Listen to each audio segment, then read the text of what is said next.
Binə qəsəbəsi Kanal Su deyilən ərazi, Kəlbəcər məktəbinin yanında. Bax, belə bulaqlı, bir dənə 2 mərtəbə 4 otaq ev, həyətində bisetka, bir dənə də belə 4 otaq evimizin təqdimata gəlmişik. Evimizin arxa tərəfində də bağ seçimisi var. Ev həqiqətən də super evdir, 2 dənə. Baxın, gördüyünüz kimi. Zabor hissəsindən elə bilinir. Gözəldir. Bura sanitar qovşağı plus üstü, yəni bisetka kimi yaradıblar. Evin arxa tərəfidir. Arxa tərəfində də bu belə qapı qoyublar, zaboru ayırıb belə bir şey yaradıblar. Burada toyuq düzdə saxlamaq üçündür. Görürsünüz necə də gözəl yaradıb. Hacı Zeynalabdin Tağıyevin bağ evinə oxşayır.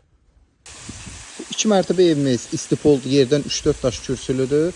Bu 4 otaqlı evimiz isə kürsülüdür, padvala da girmək mümkündür. Bilən bilir ki, bu bulağa 5-6 min xərc gedir. Plusda ki, yerdən də 4 daş kürsülü belə 2 mərtəbə. Burada qarajdadır. Qarajda da 2 dənə maşın rahat saxlayıblar. Daha doğrusu navessiyədir, qaraj yer. Yəni qapısı da elə birbaşa buradan məhləyədir. Daxil olaq evə.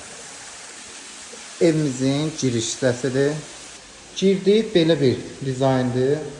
Gördüyünüz kimi pilləkan. Bura hamam otağıdır.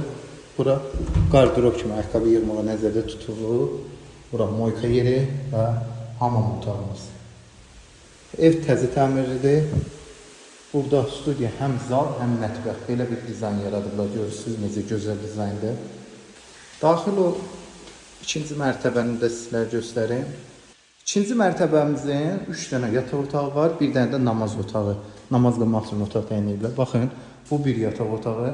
Kombi yerlərin adını kafelinə də vurublar. Bura adını bu evə məxsus sanitar qovşağıdır.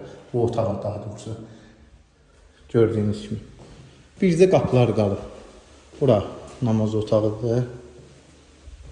Bu da digər yataq otaqlarımız. Qoşadaşla tikilmə evdir. Bizdə bunun raşotka hissəsi qalıb. Bu 4 otaqlı evimiz harca 150 kvadratdır.